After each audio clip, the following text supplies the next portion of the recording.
फिर मैं सवाल आपसे पूछूंगा और फिर वो सवाल भी समझ का आपने जवाब देना होगा। और ये टॉपिक है जी पोस्टल रूल से मुतल्लिक। चैप्टर नंबर 2 में है ये टॉपिक। और एसेंशियल्स ऑफ वैलिड कॉन्ट्रैक्ट से मुतल्लिक है ये। और पोस्टल रूल से क्या मतलब होता है कि जो दो पार्टीज के दरमियान ऑफर एंड एक्सेप्टेंस होनी है, उस ऑफर एंड एक्सेप्टेंस के लिए पोस्ट का खत और किताबत का इस्तेमाल किया जाएगा।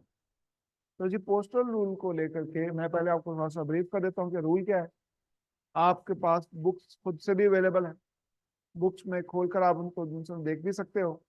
और साथ में फिर मैं आपको बाद में एक सवाल पूछूंगा, जिस सवाल का आपने लिख कर जवाब जिनसे देना होगा। और उस जवाब को फिर हम कंपैरिजन का कर लेंगे, तो यहाँ पर मैं आपको उसका जवाब फिर दिखाऊंगा। तो जी पोस्टल रूल क्या है? पोस्टल रूल ये है कि अगर एक ऑफर और एक ऑफरी हैं और इनके दरमियान कोई अगर खतो खताबत के जरिए से ऑफर एक्सेप्टेंस होनी है, तो उसमें ऑफर जो सा है इसकी ऑफर से मुतल्लिक ये रूल है कि जी communication of an offer is complete when it comes into the knowledge of person to whom it is made. कि एक ऑफर की कम्युनिकेशन उस वक्त कंप्लीट हो जाती है जब ये जिसको ऑफर की गई है उसके नॉलेज में आ जाती है। देन वी वुड से कि ऑफर की कम्युनिकेशन कंप्लीट हो गई। लेकिन ऑफर की एक्सेप्टेंस से मुतालिक रूल ये है कि जी ऑफरी जब ये एक्सेप्टेंस ऑफर की जब भेजती हैं, तो जैसे ही ये एक्सेप्टेंस पोस्ट करती हैं उसी वक्त ऑफर कॉन्ट्रैक्ट में बाउंड हो जाता है। Communication of acceptance is complete as against offer when the acceptance letter is posted. कि जैसे ही एक्सेप्टेंस लेटर पोस्ट किया जाता है उसी वक्त ऑफर कॉन्ट्रैक्ट में बाउंड हो जाता है। लेकिन ये अभी ऑफरी जिनसे ना कॉन्ट्रैक्ट में बाउंड नहीं है। ऑफरी कौन है? जिसको ऑफर की गई थी। अब ये एक्सेप्टेंस लेटर जिनसा है जब ये ऑफर को मिल जाएगा तब ऑफरी भी कॉन्ट्रैक्ट में बाउंड हो जाएंगे। Communication of acceptance is complete as against offeree when the acceptance letter reach offer. ये जैसे ही ये एक्सेप्टेंस लेटर ऑफर को मिलेगा उसी वक्त ऑफरी भी कॉन्ट्रैक्ट में बाउंड हो जाएंगे।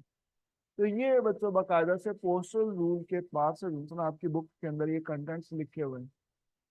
तो इसमें अगर कोई कंफ्यूजन हो आप मुझसे सवाल कर सकते हैं। I will be obliged to answer that. आपको आपके सवाल का मैं जवाब जरूर दूंगा। क्या ये आपको टॉपिक क्लियर है मेरे बेटे? मेरे को कंफ्यूजन तो नहीं है आपको? आ जाओ मेरी बेटी। ये जो अब मैं बात कर रहा था ना सेशन में जाने से पहले, कि आपका जो प्रॉब्लम है खास तौर पर कि एक्सप्रेसिव नहीं है, आपको बताना नहीं आता, उसकी मैं रिहर्सल करवाने जा रहा हूँ। तो मेरी बेटी, ये आपके सामने मैंने जो टॉपिक रखा है ये आपने जरूर पढ़ा होगा, आपकी बुक में ये लिखा हुआ पोस्टल रूल इसको बोलते हैं। कि जी दो पार्टीज जिनके दरमियान कोई कॉन्ट्रैक्ट हो रहा हो और उनके दरमियान कम्युनिकेशन जो सी है वो खत किताबत के जरिए से है अगर, तो उसके लिए मैं आप बेटी के लिए जिनसे उसको रिपीट कर रहा हूँ कि जी communication of an offer is complete when it comes into the knowledge of person to whom it is made. कि जिसको ऑफर की जाती है जब उसके नॉलेज में आ जाती है ऑफर की मुझे ऑफर ये की गई है। भाईजान ने ना बाजी जी जिनसे ओवरसीज पाकिस्तानी है, तो प्लॉट खरीदने में इंटरेस्टेड थी, भाईजान को लाहौर में कह के गई थी कि भाई को अच्छी ऑफर होगी ना को प्लॉट को जिनसे ना खरीदने से मुतल्लिक, तो भाई मुझे बताना को कॉर्नर का मुझे प्लॉट चाहिए, कोई जनाब प्राइम लोकेशन हो। तो बहरिया टाउन में जनाब ये प्रॉपर्टी डीलर है, तो इसको अच्छा जनाब एक ऑफर जिनसे थी बाजी जी की जनाब जरूरत के मुताबिक वो नजर आई है, तो इसने बाजी जी को ये ऑफर लेटर भेजा है। तो जी ये ऑफर जिनसी है बाजी जी को जब कम्युनिकेट हो गई तो हम कहेंगे communication of an offer is complete. बाजी जी को ऑफर पसंद आ गई। बाजी ने ये क्या किया कि ऑफर को एक्सेप्ट करने के लिए एक्सेप्टेंस लेटर जो सा था वो पोस्ट किया। जैसे ही एक्सेप्टेंस लेटर पोस्ट हुआ उसी वक्त ऑफर कॉन्ट्रैक्ट में बाउंड हो जाती है। यानी कि ऑफर के लिए ऑफर एक्सेप्ट हो गई, चाहे उसको इलम नहीं भी है, मतलब हो भी नहीं सकता उसके इलम में, ये अभी तो एक्सेप्टेंस लेटर पोस्ट हुआ है। तो उसी वक्त ये रूल है कि ऑफर उनसे ना कॉन्ट्रैक्ट में बाउंड हो जाता है। और इसके लिए लिखा हुआ आपकी बुक में communication of acceptance is complete as against offer when the acceptance letter is posted. ठीक है, कि जैसे ही एक्सेप्टेंस लेटर पोस्ट किया जाता है ऑफर कॉन्ट्रैक्ट में बाउंड हो जाता है। लेकिन अभी ऑफर ही कॉन्ट्रैक्ट में बाउंड नहीं है। तो जी फिर क्या है कि जी ऑफरी जो ना ये बाउंड तब होंगी जब communication of acceptance is complete as against offeree when acceptance letter reach offer. जैसे ही एक्सेप्टेंस लेटर ऑफर को मिल जाएगा उसी वक्त ऑफरी भी कॉन्ट्रैक्ट में बाउंड हो जाएंगे। तो जी ये दोनों के ऊपर डब्बे और लॉक लगाकर बताने का यही मकसद है कि ये कॉन्ट्रैक्ट में बाउंड हो गई। अब ये वो वाला टॉपिक है जो कि ऑलरेडी आपने पढ़ा हुआ है, इसमें मजीद मुझे डिटेल में जाकर उसको एलैबोरेट करने की जरूरत नहीं है, तो आपको हाईलाइट करना था। अब हाईलाइट करने के बाद मैं आपसे एक सवाल पूछने जा रहा हूँ। इस सवाल का जवाब जो सा है ये आपने देना है, और जवाब देने के लिए आप अपनी कॉल पेंसिल के ऊपर उसको एक सेंटेंस की फॉर्मेशन में सिर्फ लिखेंगे। हमें सिर्फ लिखना है उसका जवाब, और वो सेंटेंस कौन सा होगा के बाद 1 मिनट का मैं आपको टाइम दे रहा हूँ उसमें। तो आप उन समय क्या करेंगे, उसमें जो सेंटेंस आप लिखेंगे उसको हम पे डिस्कस करेंगे, जो यहाँ पर मैं आपके सामने उसका जवाब डिस्प्ले करूंगा उसके साथ में। तो भी सवाल ये है, for a valid contract communication of acceptance to the offer is essential, give one exception to the rule. आपका 1 मिनट जिनसे स्टार्ट हो चुका है, आपने इसका आंसर लिखना है, मुझे गैस करके बताना नहीं है मेरी बेटी ने, लिखना है। लिख कर जिनसे अभी रखो अपने पास, मैं 1 मिनट बाद आपको डिस्प्ले करता हूँ इसका जवाब क्या होगा। तो इसके साथ में हम इसका कंपैरिजन करेंगे कि जवाब जो सुना है जो आपने लिखा है उसका मेयार क्या है। ये एक प्रैक्टिकल मैनर है आपको सिखाने के लिए, उस कॉन्फिडेंस को आपका बिल्ड करने के लिए जो पेपर को पास करने के बाद से रिक्वायर्ड है। ठीक है, तो चलिए लिखिए, पहले इसका जवाब लिखिए। सवाल ये है कि for a valid contract communication of acceptance to the offerer is essential. Rule ये है कि जी ऑफर की एक्सेप्टेंस के लिए एक्सेप्टेंस जो चाहिए वो ऑफर को पता होना जरूरी है। Give one exception to the rule, इस रूल की एक एक्सेप्शन बताइए। चले मैंने आपके लिए इसको उर्दू में तर्जुमा भी कर दिया, लिख रहे हैं। 1 मिनट का टाइम आपका वैसे तो पूरा हो चुका है, लेकिन आप फिर भी आपको इसको हजम कीजिए, थोड़ा लिखिए, लिखने की कोशिश कीजिए। मैं आपको बताता हूँ इसका जवाब क्या है, क्योंकि जब तक आपने हिलना शुरू नहीं ना किया सफर तय नहीं होगा। आज से ही मैं आपको कम से कम आपको चाबी देके इंजन आपका स्टार्ट करके भेजता हूँ, ताकि जो समय ये गाड़ी आगे रवा रहे और चलना शुरू हो जाए, ताकि आगे चल के जो आपका जब टारगेट है उस तक पहुंचने में आपने जनाब काफी जनाब आपका इंजन जो है गर्म हो चुका हो, और वो रवानी जो सी ना बरकरार रहे।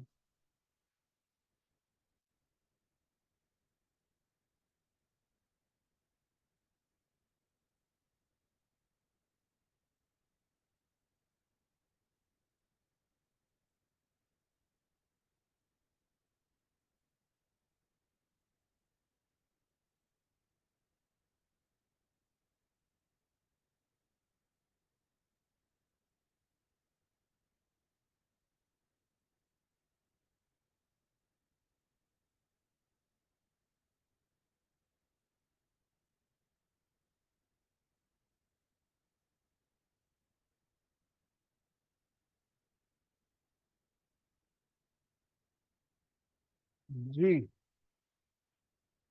लिख लिया मेरे बेटे ने, लास्ट में जो बेटा बेटा है, हमने भी नहीं लिखा। सवाल की समझ आ गई मेरे बेटे को? कहा बेटा, सवाल की भी समझ नहीं आई। ऑफर एंड एक्सेप्टेंस का तो पता है मेरे बेटे को। हाँ, एक्सेप्शन ही कोई नहीं है। यही मेरा बेटा मैं आपको हाईलाइट करना चाहता हूँ कि जी सवाल जो उनसे होता है ना एग्जामिनर का, वही है जो कि अक्सर बच्चा उनसे समझने काबिल नहीं रहता। उसने रट्टा पूरा लगाया होता है, तैयारी उसने अच्छी तरह बुक पढ़ पढ़ के उसने अपना टैंकर फुल किया होता है, लेकिन जैसे एग्जामिनर ने तुमसे उसको जैसे उलझाकर बॉल फेंकनी है ना, तो उसको समझ नहीं आनी है। और बल्ला तो घुमाना मैंने बड़ा चंगा अंदाज किया है, मेरे डोले छले बने ने, बल्ला मैं घुमाया भी है पर गेंद फेर विकटा दे, ये कैसे हो गया। तो मैं आपके लिए आर्गुमेंट ये बिल्ड करना चाहता हूँ यहाँ पर कि आम तौर के ऊपर बच्चा जो सा है वो जो तैयारी करके जाता है, उसमें वो जो अपने जहन में एक माइंडसेट बनाया होता है कि सीधे सीधे सवाल आएंगे, तुझे सीधे सीधे जवाब लिख देने, ऐसे नहीं होता। एग्जामिनर इस तरह से उलझे हुए सवाल पूछता है, एग्जामिनर इस तरह से आपके साथ ट्रिक करता है। ये एक्चुअली रूल इस तरह से बुक के अंदर लिखा ही नहीं हुआ, कोई हेडिंग नहीं कहीं पर दी गई, रूल्स ऑफ कम्युनिकेशन। ये खुद से ही एग्जामिनर ने इसको एज ए रूल बनाकर उसकी एक्सेप्शन के तौर पर बात पूछ ली। मतलब ये बनता है इसका कि कोई भी अगर ऑफर को एक्सेप्ट करना हो, यानी कि अगर आपने किसी को पैगाम भिजवाया है कि भी मैं आपकी शादी में इंटरेस्टेड हूँ, तो उन्होंने आगे से हाँ कहनी है तो ही हाँ होनी है ना।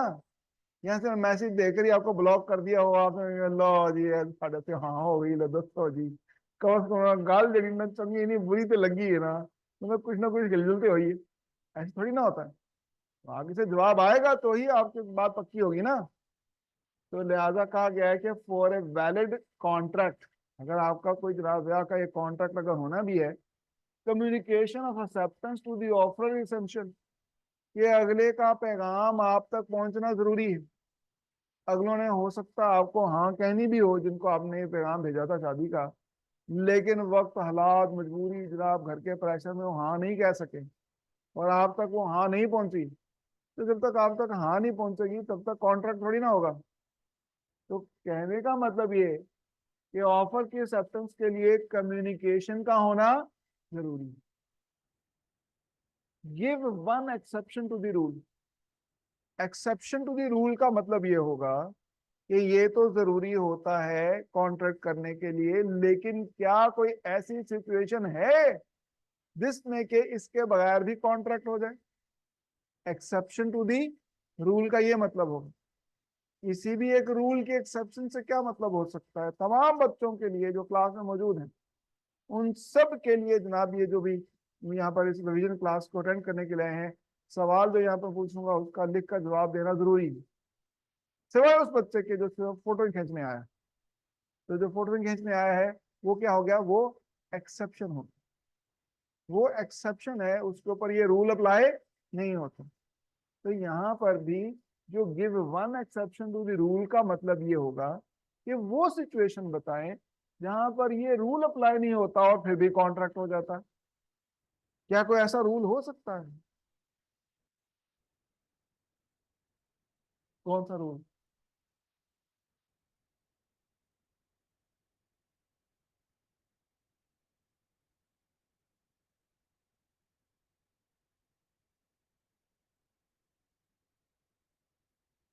हम जिनसे है ना, चीजों को सामने होते हुए देखते हुए भी अन्यवा देख रहे होते हैं, उनको हजम करने की कोशिश नहीं करते। वो रूल अभी मैंने पिछली स्लाइड पे आपको दिखाया, और वो रूल आपको बताया भी मैंने। वो रूल क्या है कि जी ये एक्सेप्टेंस लेटर पोस्ट करते ही ऑफर कॉन्ट्रैक्ट में बाउंड हो जाता। उसको तो एक्सेप्टेंस का पता ही नहीं चला, लेकिन फिर भी कॉन्ट्रैक्ट में बाउंड हो गया। यही तो जवाब लिखना था उसका। यानी कि हम जो समय बिल्कुल टोटली ब्लैंक हैं, अन्यवाही जनाब पता नहीं किधरे टकरे मार रहे हैं, और समझ रहे हैं कि हमारी तैयारी हो रही है, तो हम सॉरी बच्चों ऐसे नहीं हो रहे। आपको जो समय थोड़ा सा रियलाइज करना पड़ेगा। ये जो मैं आपके साथ जो एक्सरसाइज कर रहा हूँ, तो कल तक से तो आज तक मैं इस पॉइंट तक तो मैं ही बोल रहा था, और मैं ही बता रहा था कि जनाब इसके अंदर आपको करना क्या है। लेकिन अब जब थोड़ा सा जनाब एक होता है ना, एक जो वो बावर्ची होता है जो हांडी पका पकू के उसके बाद में चखता है जायका ठीक है कि नहीं, तो जायका नहीं आ रहा मुझे। कल से जो मैं हंडिया पका रहा था, तो आज मैं देग को चखा है, तो बिल्कुल फिक्की देग लग रही है मुझे इस वक्त यहाँ पर। इसकी मेरी ऐसी फीलिंग हो रही है कि जनाब माहौल ही नहीं बन रहा। तो बच्चों ने जो है इसको रिलेट ही नहीं किया, और शायद वो अभी तक वो एबिलिटी, वो जो है जो करंट, वो जो एक जनाब फौरन ही जो होता है हुट्सपा, एकदम से दिमाग बदल जाता है, हालात बदल जाते हैं, वाकयात बदल जाते हैं। तो वो वाला सीन अभी नहीं हुआ। बहरहाल वो कब होगा मुझे इसका अंदाजा नहीं है, लेकिन मैं आपको सिर्फ रियलाइज करवाना चाहता हूँ कि वेयर डू वी स्टैंड, हम खड़े कहाँ पर हैं। तो आप अगर इस चीज़ का अंदाजा लगा लेते हैं, उसके बाद से अगला सफर जो है वो आपने खुद तय करना है। मुझे सिर्फ आपको सिर्फ जगाना है, मुझे आपको सिर्फ चाबी देनी है, मुझे आपको सिर्फ रियलाइज करवाना है कि आपको किस तरह की मेहनत रिक्वायर्ड है। यहाँ से आगे जितना टाइम आपने जो कंज्यूम करना है, उस टाइम की कंजम्पशन के अंदर ये फैसला करना है आपने कि इस सब्जेक्ट को अगर आपने अगली अटेम्प्ट में जितना क्लियर करना है तो उसके लिए आपको क्या चीज़ रिक्वायर्ड है। तो जिस सवाल जो मैंने आपसे पूछा था उसका जवाब जो सा है वो सिंपल और स्ट्रेट जो सा था वो ये था, ऐसे लिखने की जरूरत थी। Exception to this essential of communication acceptance is postal rule where offer is considered as accepted when acceptance letter is posted। अब ये तो एक जवाब हो गया, लेकिन इसका एक और जवाब भी है, और वो है another exception is general offer when the acceptance is made by performing the authorized advertised action। ये अभी वो स्क्रीन की वजह से वो नजर नहीं आ रहा है, वो ये इसके नीचे लिखा हुआ है कि जो एडवर्टाइज्ड एक्शन जो होता है ना वो किया गया कहा गया होता है ना, वो काम कर देने से वो जनाब बगैर बताए भी जिनसे ना ऑफर एक्सेप्ट हो जाती है। ये जो दूसरी एक्सेप्शन का जिक्र किया गया है, इससे क्या मतलब बनता है? देखिए, इसका मतलब ये बनता है कि आपको ऑफर की गई है किसी भी एक मोबाइल कंपनी की तरफ से कि अगर आपने हमारी सिम जंक्शन अभी तक इस्तेमाल नहीं की है, या अगर आपकी सिम जंक्शन इतने अरसे से बंद पड़ी हुई है, अभी सिम लगाएं और इतने मिनट और इतने एसएमएस हासिल कीजिए। अब ये एक ऑफर होती है। इस ऑफर को जब आप जो वो एडवर्टाइजमेंट काम किया है कहा है आपको करने के लिए, यानी कि सिम लगाने से आपको मिनट्स और एसएमएस मिल जाएंगे, तो आप जैसे ही वो लगाते हैं तो आपको वो मिनट्स और एसएमएस मिल जाते हैं। और ये ऑफर आपने बगैर कम्युनिकेशन ऑफ एक्सेप्टेंस के आपने एक्सेप्ट कर ली है और कॉन्ट्रैक्ट आपका बन गया। और रूल क्या था? रूल ये है कि जी एक वैलिड कॉन्ट्रैक्ट के लिए ऑफर की कम्युनिकेशन का ऑफर की एक्सेप्टेंस की कम्युनिकेशन का ऑफर को पता होना जरूरी होता है। एक्सेप्ट करने के लिए ऑफर की एक्सेप्टेंस की कम्युनिकेशन का होना जरूरी होता है। ये बाकायदा से कोई रूल के तौर के ऊपर आपकी बुक में नहीं लिखा हुआ। इसको ऐसे ही रूल बनाकर उसकी एक्सेप्शन बनाकर ये सवाल बनाने का एग्जामिनर का अंदाज है। वो इस तरह से आपको उलझा कर इंसान सवाल पूछता है कि सीधी सीधी बात जो पिछली स्लाइड के ऊपर एक्चुअली मैंने अभी आपको रिवाइज करवाई भी, आपको दिखाई भी, कार्टून्स की शक्ल में आपके सामने प्रेजेंट भी की, लेकिन उसके बाद जब सवाल पूछा उससे मुतालिक तो यू वर ब्लैंक। आप कभी भी रिलेट नहीं कर पाए इसको। चलें, कोई बात नहीं, इट वॉज जस्ट स्टार्टर। एक दो और एक्सरसाइजेस करवाएंगे हम आपको ये 5 बजे तक में, तो उसके बाद आपको कम से कम एक रियलाइजेशन जरूर हो जाएगी दैट वेयर यू स्टैंड। और ये सिर्फ रियलाइजेशन उन लोगों के लिए नहीं जो यहाँ फिजिकली मौजूद हैं, वो दोस्त अहबाब भी जो कि जनाब देख रहे हैं इस वीडियो को, जो कि अपने तौर पर ऑनलाइन भी जिनसे ना सारे एक्सरसाइज में अगर पार्टिसिपेट करना चाहें तो वो अपना जिनसे ना कोई भी अपने क्वेरीज उनसे हैं वो टाइप भी कर सकते हैं, जिसको कि इंशाल्लाह मैं आंसर भी करूंगा। तो अगला सवाल सना पूछने से पहले मैं अब आपको फिर जैसे मैंने पहले भी बताया थोड़ा सा रिवाइज करवाऊंगा टॉपिक। आप